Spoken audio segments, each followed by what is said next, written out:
Hello and welcome to the Whole Being Healing Podcast. I'm Lisa Warner. I am the author of The Simplicity of Self-Healing and co-creator of Lisa and Maura's Magical Mystery School for Whole Being Healers and Whole Being Healing with my soul sister, Maura. Yes, beautiful soul sister. I am Mara Leon S., and I am co-author with my husband Keith Leon S. of The Seven Steps to Successful Relationships. That was our first book that we did together when we manifested each other over 25 years ago. And the rest has just been magical. And then, of course, I connected with my beautiful soul sister Lisa not that long ago, just a few years ago. And we have a similar self-healing story. And yeah, we were destined to work together. So we created the Mystery School and the whole being healing experience together. And yeah, I'm really happy to be here today with our beautiful guest, Chris Alyssia.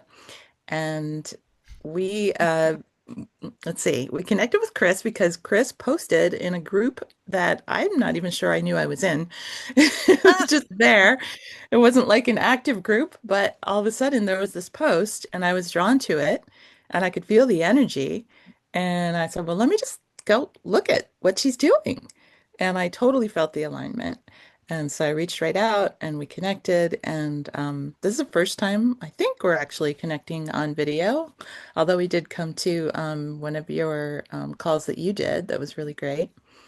So yeah, we're really glad to have you here today. Yes, I'm excited. Awesome. And Lisa's going to tell you more about Chris. Fantastic. So, Chris Alyssia is the founder of the Ascended Warrior, where she explores consciousness, spiritual awakening, and global change through a grounded and thoughtful lens. A military veteran and mentor, Chris helps people develop discernment and inner steadiness in an increasingly chaotic world. Her work focuses on spiritual sovereignty, clear thinking, and compassionate leadership during times of collective transformation. Welcome, Chris. Hi. I don't think I've ever heard the bio read back to me. It's a new one, so that I was like, oh, that feels kind of good. Nice. Doesn't it? That sounded good. Well, good. Um, yeah, I feel that way too. And I am really interested in your background is very interesting, and then what you're doing now compared to that background. And we would love to hear, and I'm sure our audience would, about your, well, not just your mission, I'm sure you'll be talking about that, but your journey and your path that has led you to where you're at right now with your soul purpose. We focus a lot on soul purpose, Mhm. and it's so important right now in these times that we're in. And yeah, so we'd love to hear about that journey. Yeah, I'd love to share. It's been a weird journey, and for a lot of it, I felt very outside of both worlds. I'd always been very physical. I was a jock, but I was also very spiritual. And as I grew up and I became this real protective person, I always fought for things that I believed in. I'd fight to protect people. And even as a young person, it's like, how do these two beings coexist? This spiritual side that's loving and empathetic, and this warrior side that is willing to go out and fight for what I believe in. And I could not make it work. I ended up going towards the military because that right after 9/11, that was like a wake up call for me. I was like, okay, I need to go in. I need to serve. This is the time for me to protect my family. And when I did that, the military really did an excellent job of severing my emotional and spiritual side. It just has no place in that world as far as they're concerned. So when I was in for a couple of years, I eventually hit a wall. I was so unbalanced in myself. I was working myself to death, focused totally on the 3D world, and I crashed. So my father, who had been a member of Edgar Casey's association back in the 70s, he was like, look, just go away. You've always been spiritual. There's a retreat at Edgar Casey's group. I will pay for it. Just leave. You can't, like, I was having panic attacks.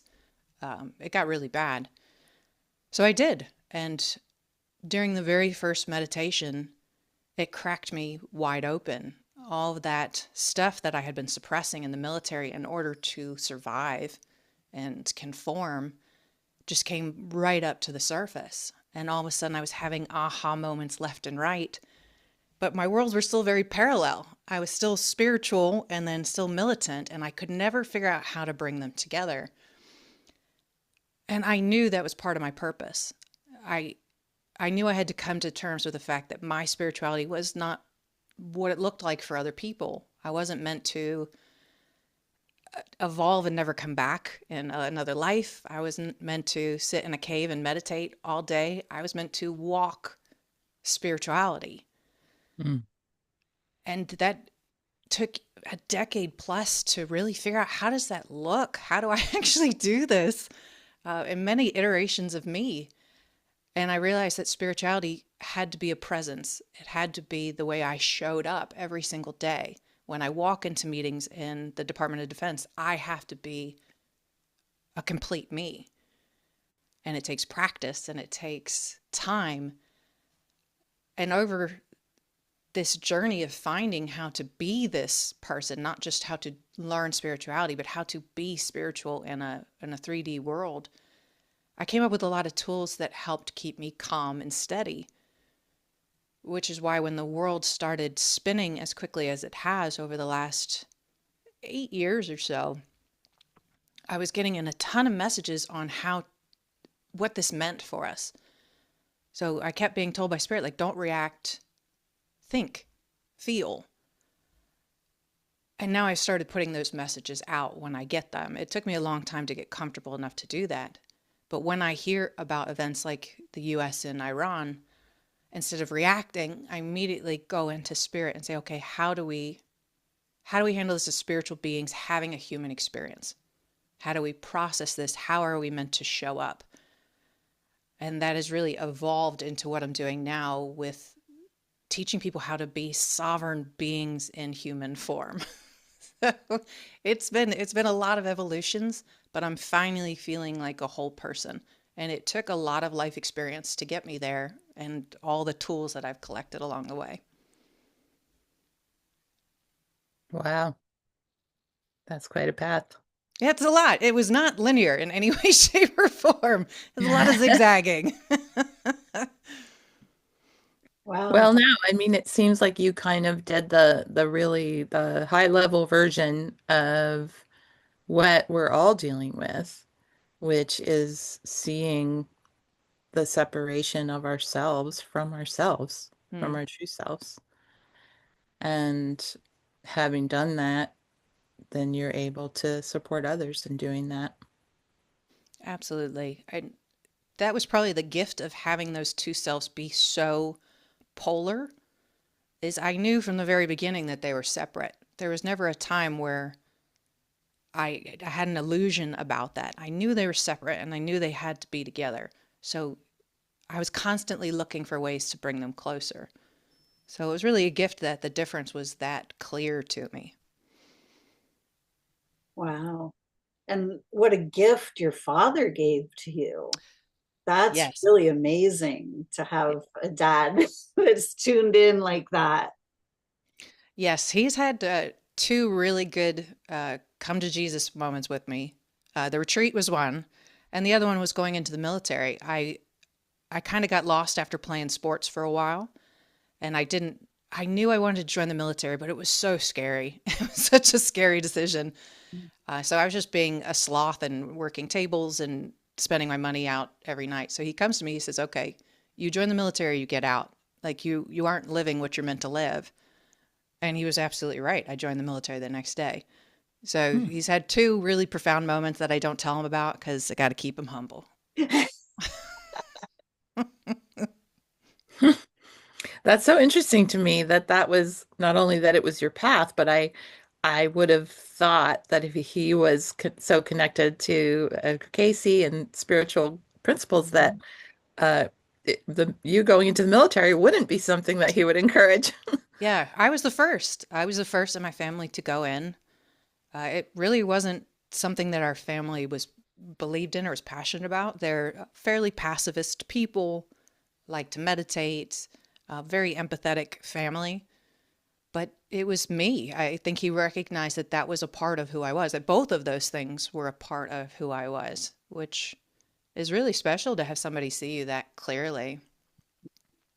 Yeah, you said earlier you used the word militant. Like, tell me what your experience is with that inside of you, and who you are. Because I Yeah, know it's probably not what people would think. it what I what comes to me when I say that and why I use that word is because I'm not trying to hide from that side of myself. When I see something that I feel is wrong, I'm willing to physically get involved to change it. Mm. I have deployed. I have been in active combat zones. I have been involved in operations against terrorists. I will fight for what I believe to be right.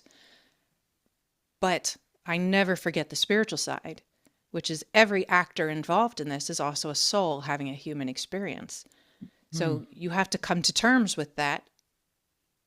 You can't lose that element when you're in the physical fight. It's very easy to dehumanize people, which I was never able to do. So it really, I can't describe it any better than saying it was like walking two different lives. I was very Mm. well aware of what needed to be done in order to increase the safety of the soldiers that I was fighting with and the people back home. But I was also very aware that everybody on the battlefield is a soul. There's no black and white. So walking those two different lives is just something I had to own and come to terms with, like one choice at a time, how I wanted to show up for each of those decisions, for each of those moments. Um, Mm. so being militant is willing to fight, is what I mean by that. Wow, that's not what I expected. So it's pretty literal. But it's interesting because I know everyone has their path, right? Mm, And a lot of my work has been learning how to not judge myself and judge others in terms of our paths and just know that, like you said, everyone's here for what they're here for. And I could see how you being who you are, even though it did separate you from that being in there, I would assume and I would guess, and I'm pretty sure that just your presence and your energy being around, like there was a reason for you being there, is what I'm trying to say, that you, I'm sure, had an influence in a positive way on those around you. absolutely.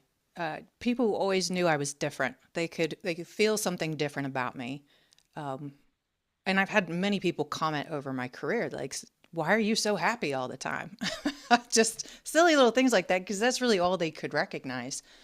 And it's also been primarily male dominated career fields. I'm often the only female in the room, but they don't scare me and they know that.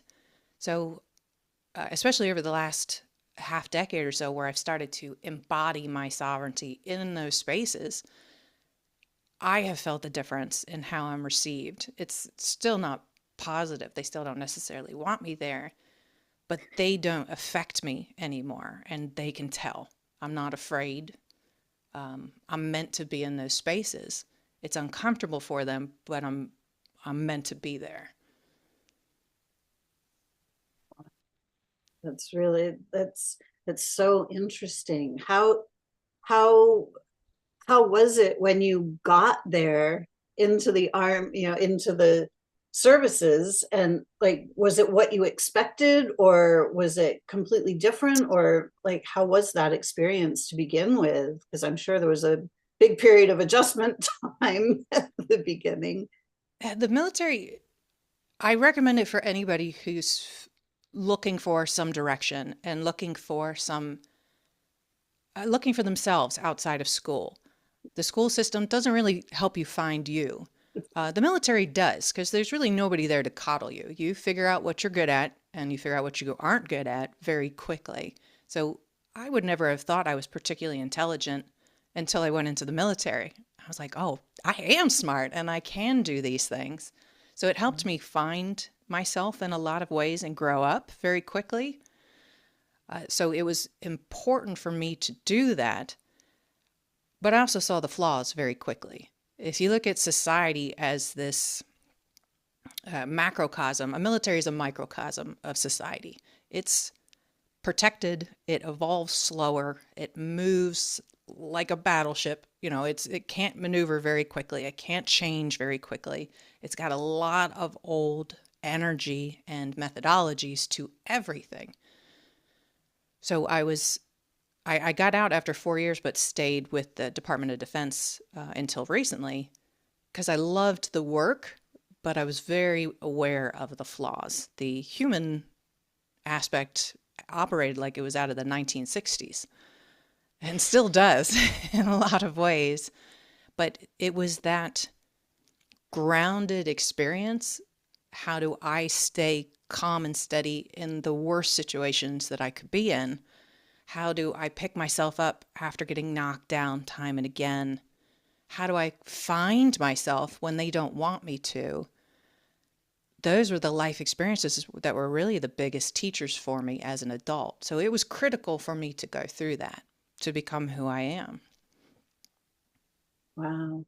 And when you looked around you at the people that you were with, were they having similar experiences to you? Were people like finding themselves as quickly as you were finding them yourself? None that I noticed. Wow. That's been a really hard part of the journey is I didn't feel like I fit in the military, and I didn't really feel like I fit in spirituality either, because I do feel very aggressive to spiritual people. That militant thing can be very off-putting. And in the military spaces, I'm too soft and empathetic. So it's me coming to terms with that internally. I have value. I see my value. It doesn't matter if anybody else sees my value. It's helped me figure out some really important life lessons that I was dealing with in this soul, because they just kept coming up. Yeah, it kind of sounds like you've been like a bridge between those two worlds. Yes, an interpreter is kind of how I look at myself now. I am very into the 3D. I don't hide from it. So going into shadow, doing that type of work is very comfortable for me. I'm very comfortable getting dirty. But I also am very comfortable connecting to spirit. So yes, I like to think of myself as an interpreter. Nice. And I heard you use the word sovereignty, which I know is something that you talk about and teach. And yeah, you want to share like what your definition is of that or how it's important. There was a book I read many years ago, and I wish I could remember what it was called. It was a channeled book, and the beings that came forward with the message kept saying the same things over and over. Know who you are, know what you are, and know why you're here. And those three things really became the pillar of my searching. I wanted to know who I was, why I was here, and what I was meant to do. And over time, I have figured that out. I recognize who I am. I love who I am. I know what I am, and I know how I'm meant to serve. And that's allows me to be sovereign in physical form.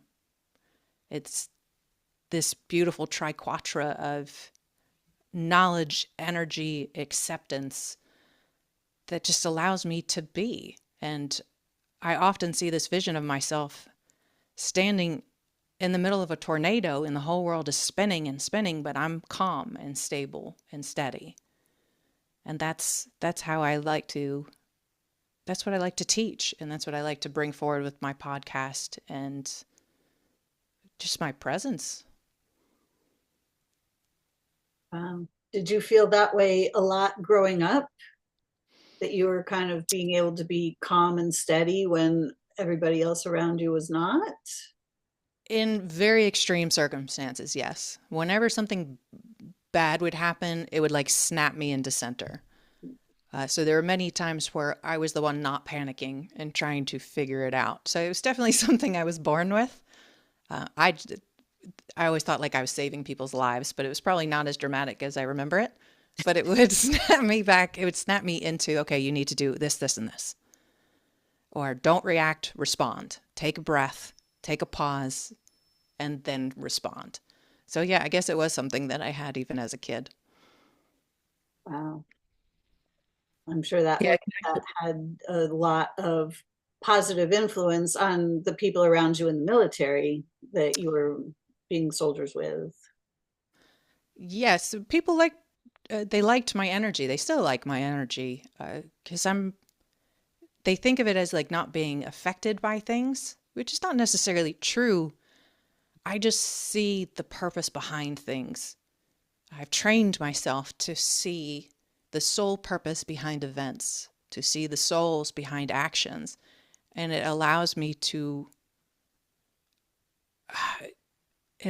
process it in multiple lenses almost simultaneously, so that once I come to a conclusion about what this is, I've already I've already kind of processed it all. I've let it go and allowed it to go back into flow.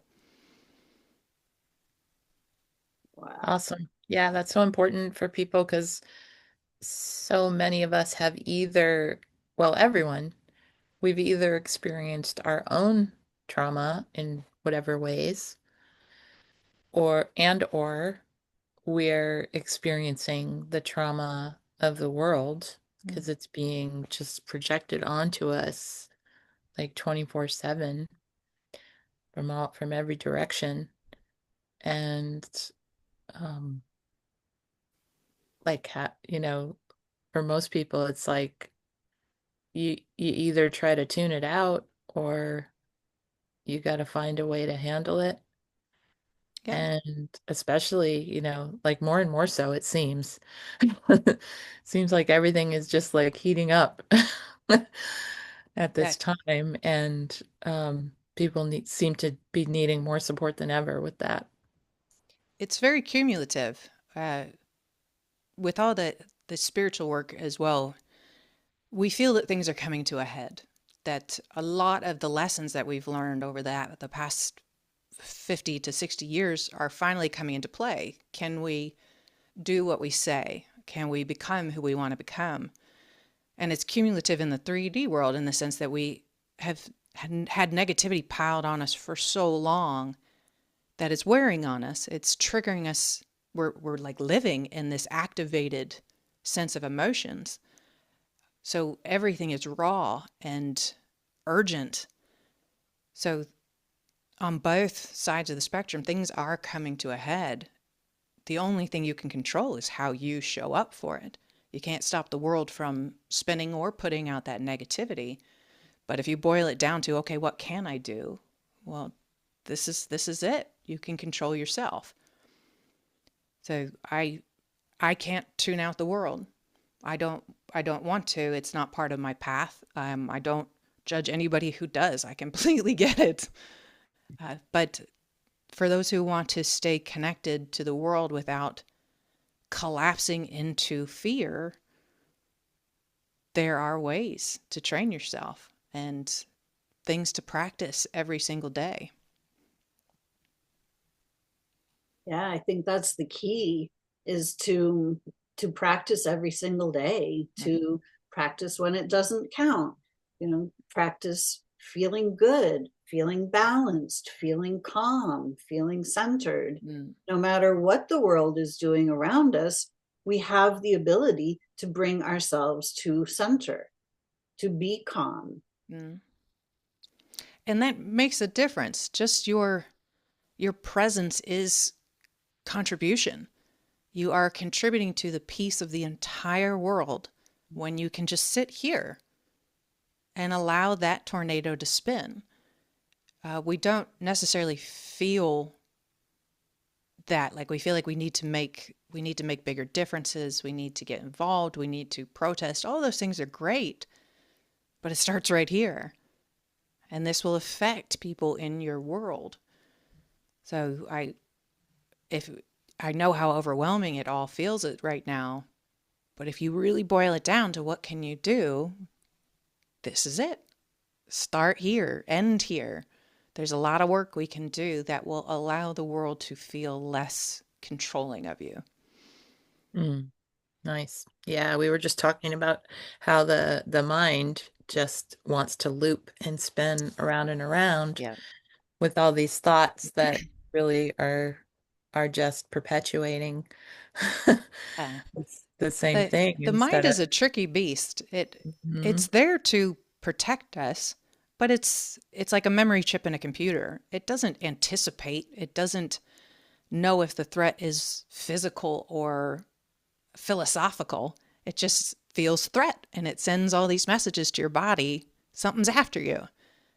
That's where your heart has to be the thing that processes this. The head is just not meant to do that at this level. I don't think the brain was ever meant to process this much breaking news.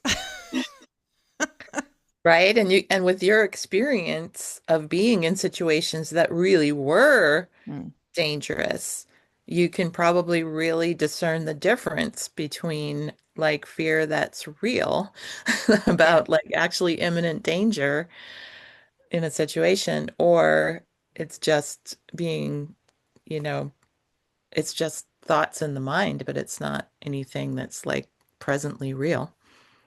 That did help. It did help to, and you'll see that in military and first responders. They respond to the world differently because they've seen the worst of it, and they have felt physical danger. So when normal things happen, we just don't respond the same way. We have different thresholds of pain almost. So that did help with what's happening. I was able to understand more of where I felt threats in my body. I'd already been paying enough attention to that. Where does it show up first? So when Mhm. I see a headline, like when I woke up and saw the US Iran headline, okay, pause for a second. Where am I feeling this in my body? Yeah. All right, my shoulders are tensing, they're curling in. My body's going into fight or flight. Do I want to go into that? Am I in physical danger right now? No? Okay. Take a couple deep breaths, concentrate on those shoulders relaxing, and let my body know it's safe to process the information without reacting. So it became a game, a tool, a way of catching myself. I noted the physical responses that I was having, and now I can become conscious of them faster. Doesn't mean I don't react. It doesn't mean the news doesn't get me sometimes, but I can pause. I can take a second. As soon as I realize I'm going into that monkey mind space, take a second. Where am I feeling this? Okay, this is fight or flight, and I'm not in danger. So, awareness is my number one tip for everybody. Just find out where it's playing in your body and then start paying attention. Right? Because if we don't pay attention and our bodies are responding to these things and you feel it in a specific space in your body, but you ignore that, your Mm-hmm. body's going to keep feeling the same thing and Yeah. you can keep ignoring it until at some point that part in your body is going to speak so loudly that you can't ignore it anymore. Yeah. Then we just assume that there's something wrong with the body, but that's not what's going on. It's like we have been burying these things in our body. We've been ignoring all of the traumas and dramas that we didn't know how to process, that we didn't know what to do with.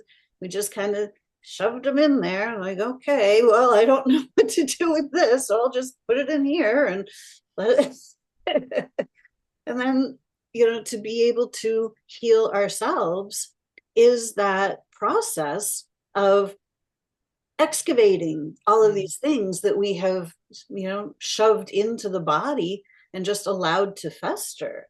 So we've all been taught that we need pills to fix our bodies, but this really isn't helpful. It's not what's happening. We have to learn how to be the archaeologist of our own anatomy. Uh, the body really is incredible. It's telling us so much more than we are taught to in schools, certainly. Yep. It's not just a warning system. I don't know, maybe it's the translator as well. It's constantly giving us messages to say whether we're in alignment or not. Yep. When you feel joy, your body feels lighter. Everything feels better. The blood flows better. You glow. Your body is responding to joy as a signpost. Hey, look, see how good this feels? Do this again. Right. Just like with fear. So it really is an incredible,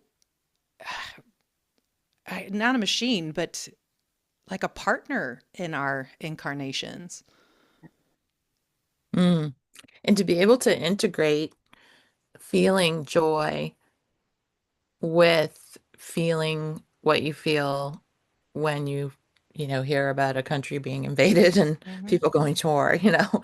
It's like, um, rather than just ignoring it, acknowledging it, but at the same time, um, knowing that we can be joyful Mm. and it's good for us and it helps us support each other, Yeah. right? It's a hard thing to talk to people about, especially if they're in that triggered phase, because a lot of people will feel that it's being flippant or dismissive.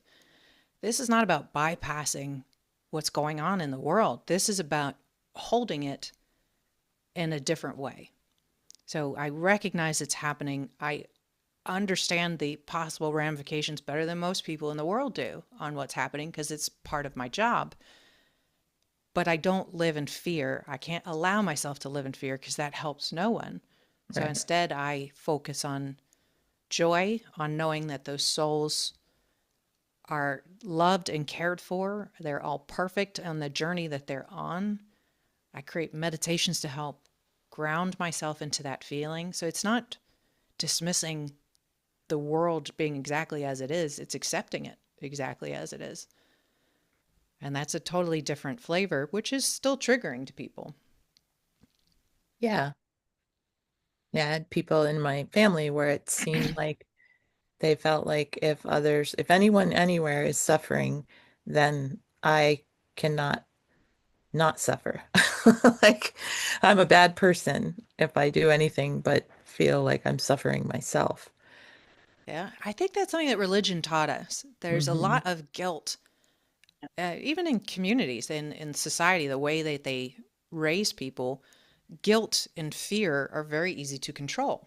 If you live in those spaces, then you're going to follow the rules. So it's not, I get why they set it up that way, but part of the awakening process, part of seeking is asking yourself how many of those rules are good for you, how many apply, how many are real, and where should you deviate from what you were taught. And living in joy helps the energy of the world. It raises the vibration. If you look at it like the keys on the piano, fear and anger and anguish live at the lower keys. They're very low. It's a very low energy. When you put it out there, it just booms across the world. Joy is at the higher spectrum. It's lighter. It makes you feel a different sort of way. It tingles at a higher vibration. And then spirituality, light, is it's a totally different instrument. So you can choose what note you want to put out into the world. And that's kind of how I look at it. How do I want to contribute to this symphony of the world as it's playing out? I've got a lot of metaphors. I love that. I use that one a lot too. That we are the symphony. The body is the instrument. We are the player. Yes. That's how I see the pattern. When I started going into spirit and asking, like, what am I? That was like the second thing that I was really interested in. I kept seeing myself as a conductor, someone who could see how the different notes played in the pattern, which is why dealing with the world as it is wasn't hard for me to do. It was something I was naturally doing because I'd see the note and then I'd understand why it had to play out over here so that that instrument could come in over here and then they'd create this tune together. So I was constantly seeing how everything moved together. And for years, I'd used that skill in the military, just thinking, again, I'm very smart. I understand how information fits together. But it wasn't me. It was higher energy. I was able to see the purpose behind individual things and how they played into the whole. So that really helped me, I guess, verbalize what it was that I'd been doing for years. Mm. And does it help you with your relationships with yourself and others? Because it's so easy to get caught up in rightness and wrongness and all of that. But if you can see it from a broader perspective, like you're saying, Absolutely. yeah. I can go on a whole soapbox about moral certainty and really letting that go. I don't feel anything is black and white in this world. There are things that are right and wrong for us that are not right and wrong for other people. And it's not for us to make that decision for that soul. We cannot know what that journey is. We can see how big arching players affect this symphony, affect the song. Like Trump, I've gone in a lot to see how his instrument is affecting the tapestry and where it's meant to do these things. So it has helped me a lot to process the people in my life, how my husband fits in, because he's not spiritual. He doesn't want to be. And so I spend a lot of time trying to figure that out and how his note plays with mine and why they're meant to play at the same time. So yes, it helps me in every way, shape, and form. When I feel or hear of an event going on in the world, all this information comes in immediately about why it's happening, where it fits, why it's necessary. And it just puts these notes into my brain, which just allows me to be calm about it. Yeah. Yeah, we've been talking lately about the new leaders coming in, um, more spiritual leaders that rather than, political leaders, but um and Edgar Casey's teachings is coming into this too. We've been hearing things going around that are so resonant with those Yeah. of us who are teaching and practicing what we're talking about here today, that we're not here to tell you the right way or the wrong way for you. Um, you need to discern that for yourself, and we can support you in learning how to do that, Mm-hmm. right? A big change for spiritual leaders and a really important one. We're not gurus. We were never meant to be gurus. We're not ideals. We are walking our journey. We can walk beside you. We can hold your hand. We can even carry you at times. But it's your journey, and you're going to have to accept it and live it for yourself. We were never meant to be anything other than a peer. And that's kind of how it feels. We're just in a different phase, and we can help you along your way if it resonates with you. Absolutely. Yep. But Yeah. I want the answers. I need them I now. God I want bless. you to fix me. I know. I've done it. You know, we've all been there. I've absolutely gone to every psychic I could find and said, okay, what's my soul purpose? Yeah. Every single one. And as much as they were valuable experiences, they couldn't tell me the answer. I had to find the answer because it was already there. It was there in the skills that I had. It was there in the way, in the experiences that I had been given, the challenges that I had faced. The answer was there. I just had to Nancy Drew a little bit and find it for myself. So I definitely recommend people go to guides that resonate with them for help, for someone to help navigate the plethora of information. Mhm. But it's all hidden in here already. It's remembering, not learning. So that was a big shift for me. I still ask psychics all the time, like, what should I do next?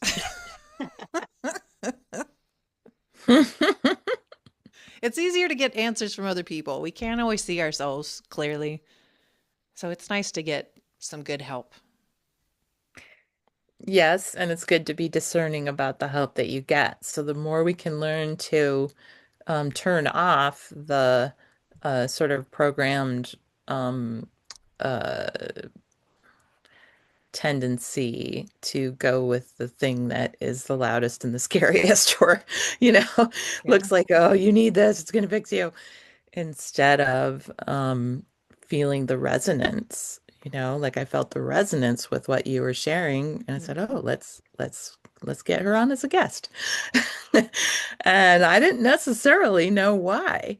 Mhm. It was like, it's just like, wow, this will be an interesting conversation. We don't usually talk about military things.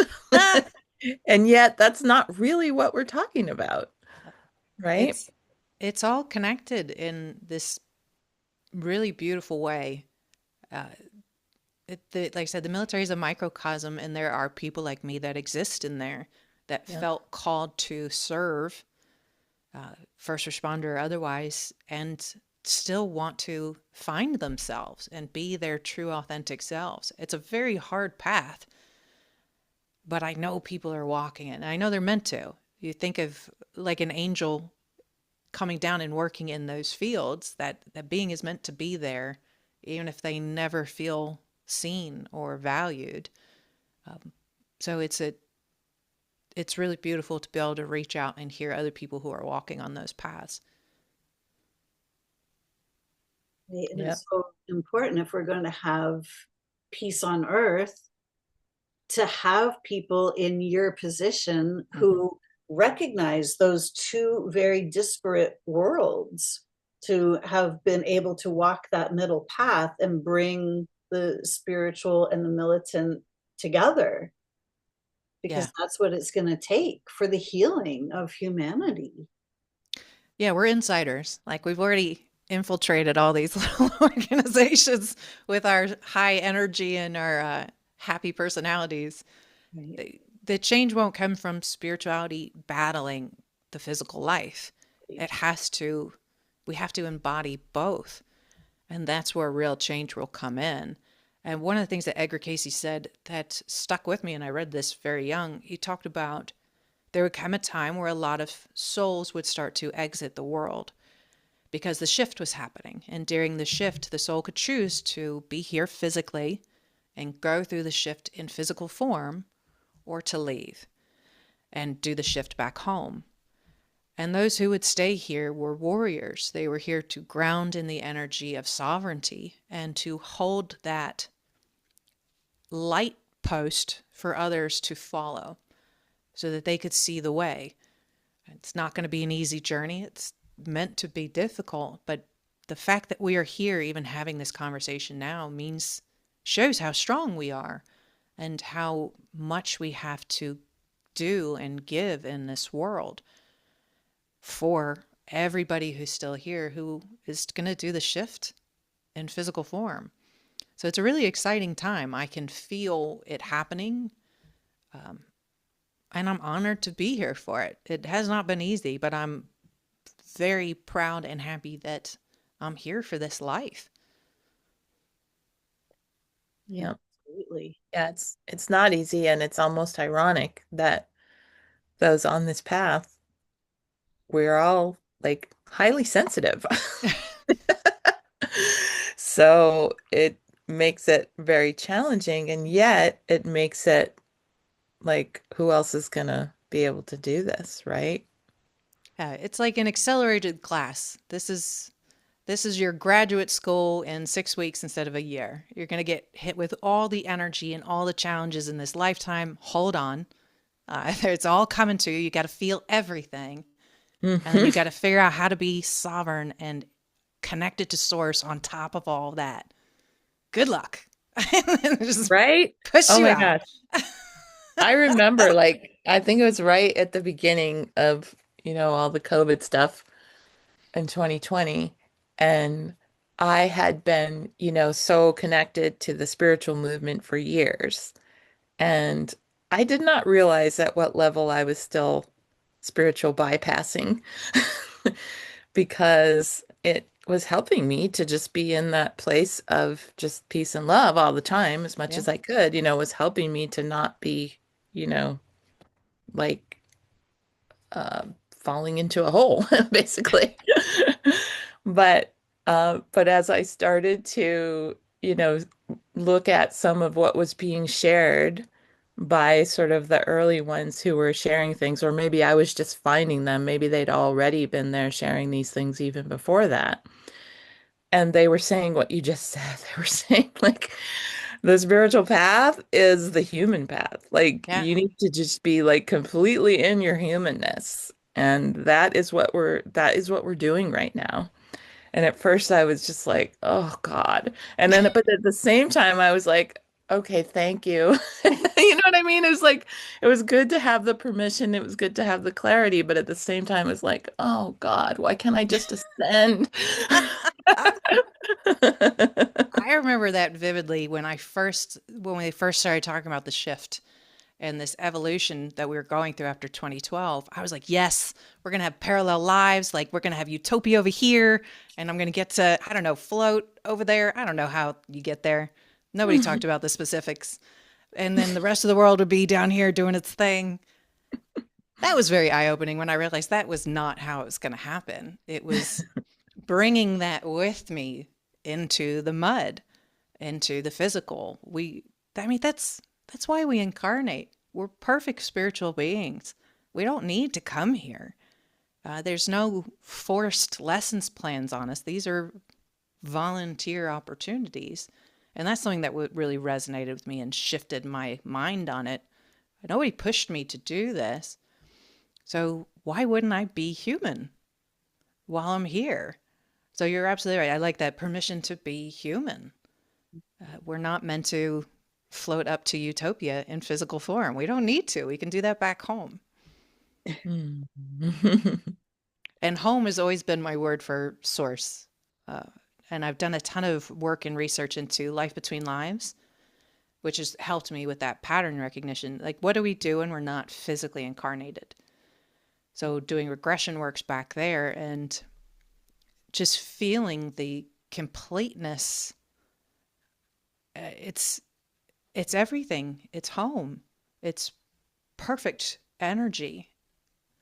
So while we're here, while we're deployed in human form, this is what we're meant to do. I do think of it as a deployment or a dream. It depends. I go back Well, and I forth. love it. It's so cool that that's coming up, and I'm not sure if it had to do with us booking you on this podcast, but I need to grab my notebook because I wrote this, I don't know, a week or so ago. I woke up in the morning and this sentence just came right to me, and it says, "The events of 2020 triggered the activation of our soul purpose protocol deployment codes." I love it. Right? Yes, And, I love it. like later that day, I read it to someone that I was on a call with, and she was like, "Oh my God, that is exactly what I needed to hear." It's exactly what it feels like. It's like, okay, guys, this is going to happen. We got this mission coming up. The world's ready to shift. The Yeah. souls are going to have a hard time. It needs some leaders. So who volunteers?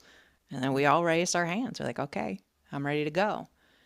And this is it. Yeah. Yeah. We're seeing the changing of the guard at this Yeah. point on so many different levels, recognizing that who has been guarding the planet for a really long time, and have they actually been guarding like, huh. And all of the gurus now we're seeing, huh, wow, they weren't really who we thought they were. And Yeah. so now it's like, all right, well, who really is here to heal and help guide from a grounded whole space Mm. where we're not here to deceive and mislead and conjure up more chaos and confusion. It's like, this is how we come up from the bottom, so to speak, where we have been in the shadows. Nobody has seen us. We have just been doing our work quietly behind the scenes, and everybody else sees the scenes in real life on TV, big and strong, and we've just been quietly doing our own work. But now it's time for all of that to just kind of flip. Mm. That those who have really been doing the work are going to be able to help those coming up to do their work easier and faster, because we had to do our own work without everybody else helping us, because there wasn't anybody that was really teaching all of this before the internet. Right?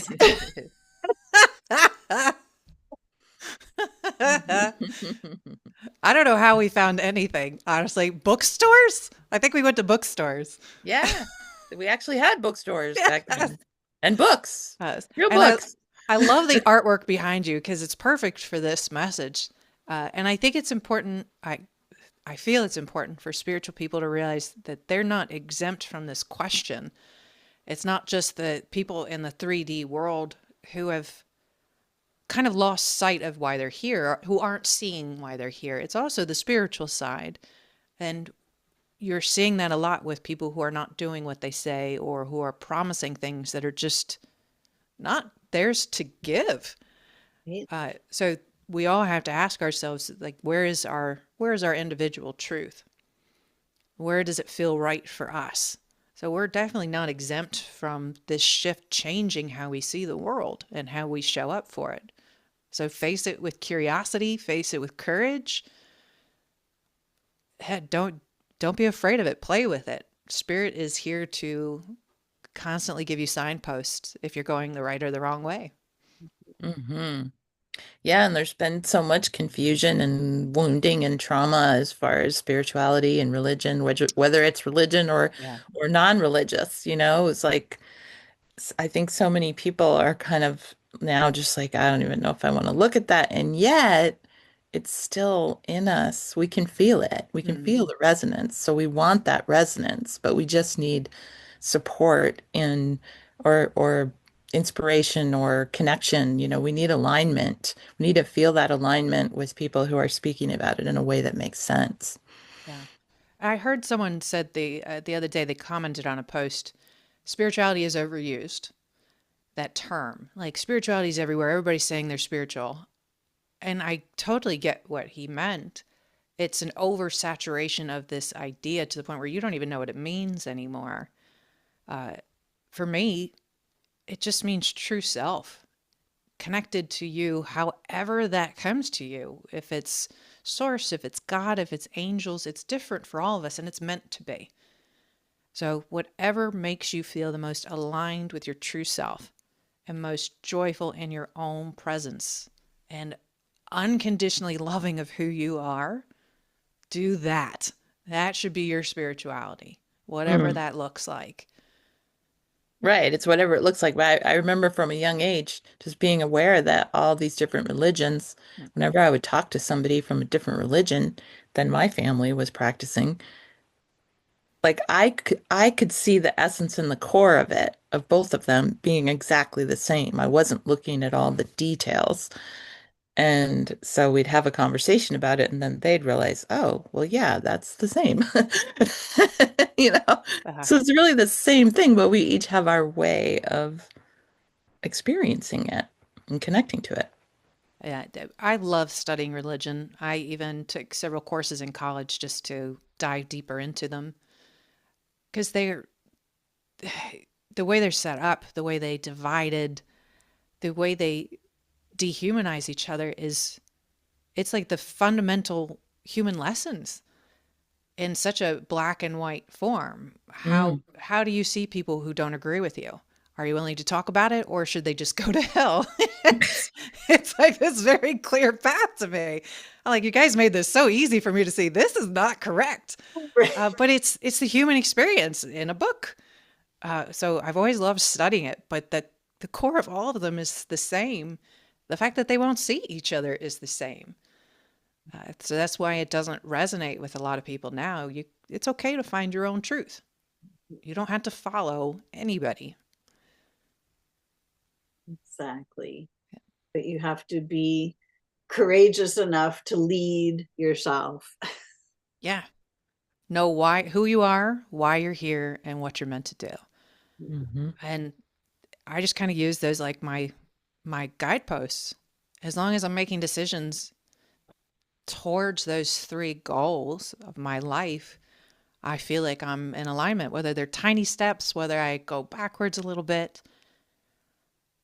I don't know every aspect of myself. I don't know every aspect of why we're here. And I'm really excited about that. I'm always excited to shift and to learn and to completely change my perspective on the world. I don't want to be certain about any of it, but I do want to be enlightened and open. Yeah. I love when I get to have a new perspective on something. I love those light bulb moments. Like, oh, and you just feel everything expand. It's like, oh, that feels so much better. And it comes, the most wonderful moments I've had is talking to spiritual people, conscious conversations, because they'll say something that I hadn't considered, Mhm. which will just explode my worldview in this beautiful way. It makes me kinder and more loving and more open. And that comes from community, not social media. It comes from community, real Yep, community. exactly. That's why we're doing this. Yeah. Like I didn't really want to do a podcast, to be honest. Huh. We're doing whole being healing. I'm like, that's great. Let's just keep doing that. But it's like it wasn't enough. It's like the class would end and it's like, okay, I want more of this. I want more connection. I want to reach more people and I want to do more of these conversations and I want to so, and I want to, and also, we need to support each other's work because we've kind of all sort of gotten into our own bubble of what we're doing and we're trying to do it separately. And that's just not the way that works at this point. We like, and it's a little bit like, well, how does it work? Like, do we have to do it all together? Can we do our separate thing, but come together? Like, how do we do that? That feels like that's the space that we're all trying to navigate right now. Yeah, I completely agree. This space is meant for us to be in together. It's not like we're competing or canceling each other out. Our voices resonate differently, and different people will be attracted to the different resonance. That's exactly how it's meant to be. That's perfect.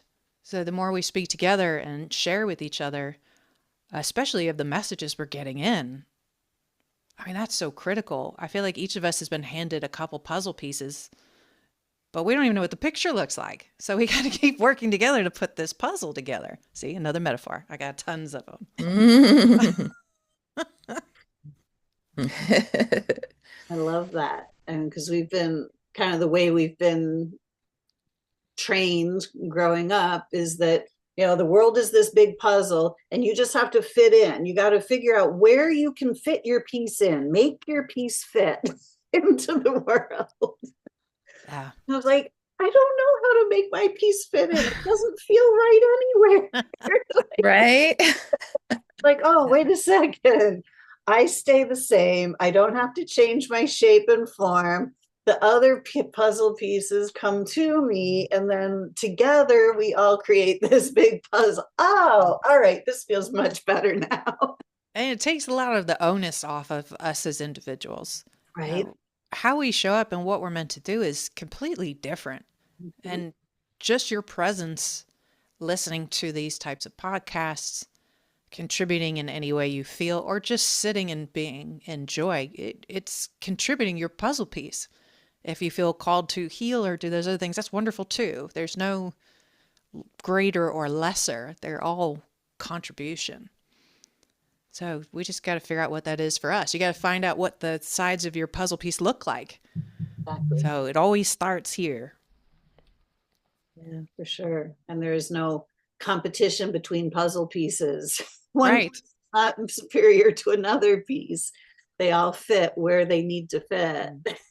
Yeah, it's like when you're trying to force one piece in there because you're like, it looks like it should fit. It's got the right colors and the right shape, but I can tell it's not supposed to go. But let me force it. Yeah. You've never looked at a puzzle. You're like, take this piece away. I'm just not going to use that piece. So there's space for all of us. Oh my gosh, right? Oh, I love that. I love that analogy. That's Can you awesome. imagine that? Just somebody looking at this piece. I don't need this. Right? It looks too similar to this one. Get rid of Or that. or they No. don't need or it doesn't need me. Like Yeah. if you're not there, something's missing. There's a big hole there. Yeah. Yeah. I love that.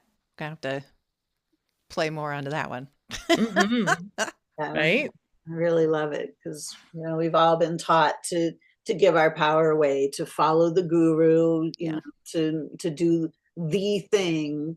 And, you know, we've all been kind of divided and conquered and sent into isolation, and, you know, to feel bad about ourselves because we're not fitting in, and all of that. But it's really, it is in the coming together. It's the coming back into community, having the conversations, seeing how our puzzle pieces fit together, helping each other find the other puzzle pieces that fit. And it's just such a beautiful analogy for where we are now, as in this kind of shifting, the changing of the guard. Yeah. And that's something I'm hoping to develop over time, is an actual community space where you're not there to be taught, you're there to be peers, to learn and grow with each other. No hate, no judgment. You just show up and you meet people where you are. I've never liked, even as a student, being talked down to, feeling like I couldn't participate in the conversation.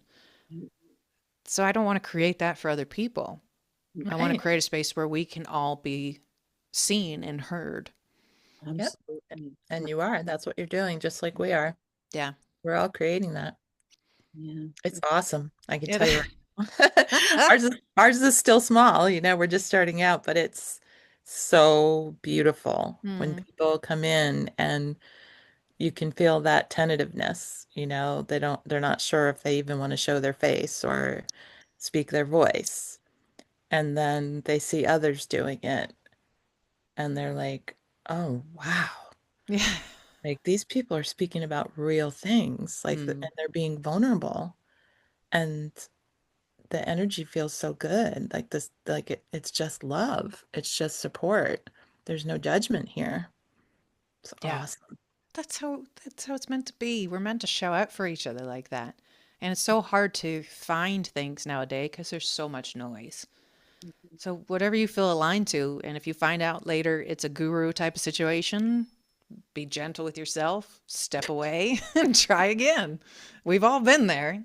I've met quite a few people that wanted worship. Yeah. Or if you're being a guru. Yes.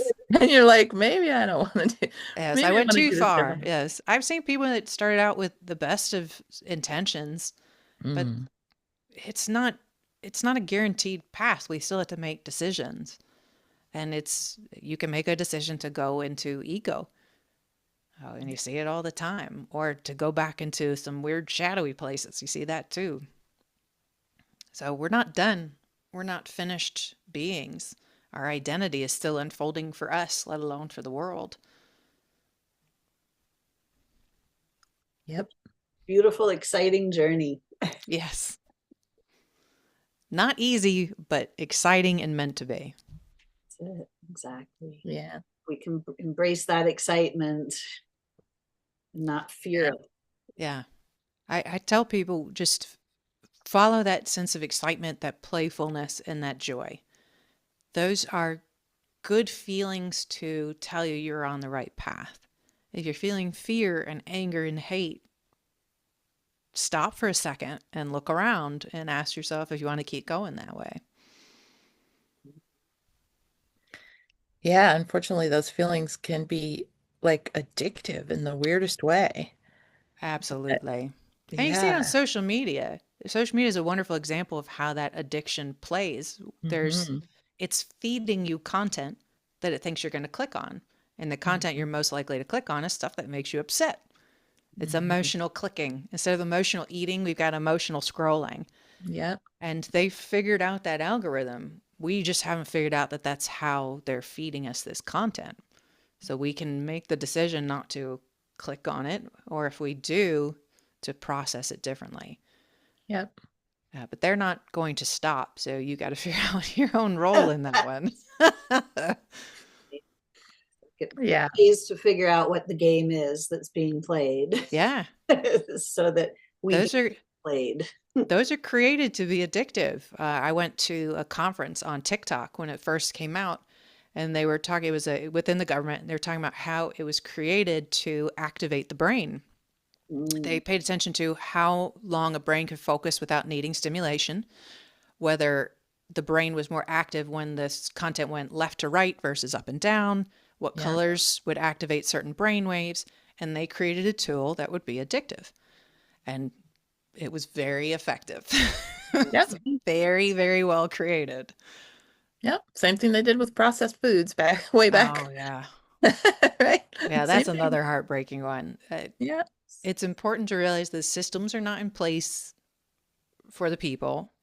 They're in place to protect themselves, to gain money and power. That's just the way that it's been. Yep. It's neither good nor bad. Well, there are new systems being created now, and we're all a part of that. Yeah, And so that's what I would advise people is, find those, gravitate toward those. You're on this podcast right now. So you're already connected to Lisa and I. Now you can connect to Chris and see what hmm she's doing, and then we'll create those networks that way. And absolutely. pretty soon, the social networks, the technology will be this rather than that. Yeah, I completely agree. I don't think people are getting what they want out of the social media anymore. I know it's addictive, but do you walk away feeling good or do you walk away feeling bad? And if we just make that your litmus test, does it make you feel worse about life or better about life? Okay, well, maybe that's not where you go for your connection anymore, for your community. So find it through groups like this. Exactly. Mm. So, Chris, what are you doing right now that you want to let people know about, or just to let them know how they can connect more with you if they're feeling aligned? Yeah, I've got a weekly podcast I put out called Ascended Warrior, where we talk about global events reframed through a spiritual lens. So, whatever is actively going on in the world, we look at it through spirit and the human. So, how to interpret it and live with it. And then I'm starting to teach some classes on sovereignty and how to maintain a sovereign mind while participating in the world. So they can check out my website for that, ascended-warrior.com. I'm constantly posting new content. There's small things to start in there, or if they want to do really deep work, I've got a 6-week course coming up to help them find who they are, what they are, and why they're here. And Beautiful. ultimately, my ultimate goal is to start leading spiritual retreats to the sacred sites of the world and cleaning them up energetically so that they can operate the way that they're meant to. So that's a coming. Nice. Yeah, Yep, that's important work. Mm-hmm. for sure. Beautiful. Wow. Go ahead, Lisa. It's been so lovely having you on our podcast today, Chris. Thank you so much for joining us and sharing your beautiful story and your wisdom. Thank you so much for having me. I hope the militant thing wasn't too scary for y'all. It's I didn't tell any war stories, so I feel like I kept it kosher. Well, we tend to push the envelope in various ways, and this is just a new one for us, but you know. I Well, think, thank you guys so much for having me. It was wonderful talking to you both. yeah, it was a great conversation, really eye-opening. I'm sure that our audience is, we're able to gather some beautiful pearls of wisdom from this conversation. So we really appreciate you coming on and sharing with us. Thank you again. I enjoyed it. Great. Me too. Awesome. Well, thank you everyone for joining us today, and until next time, Happy happy healing. healing.